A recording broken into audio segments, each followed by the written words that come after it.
Rin, manalangin, pumikit ka, at sumunod ka sa aking sasabihin ngayong gabi.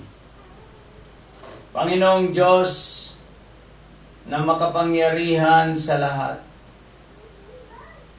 ako po, si Rain, ay isang taong makasalanan. Ako po ay nagsisisi at handa pong tumalikod sa aking mga kasalanan.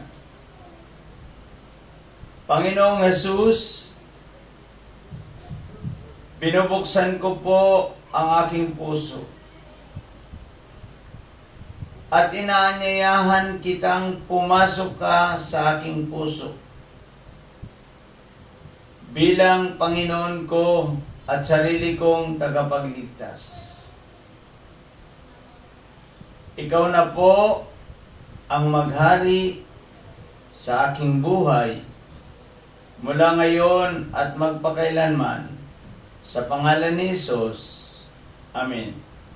Rain, ikaw ngayon ay anak ka na ng Diyos kung buong puso kang nagsisi at tinanggap mo si Kristo sa iyong puso.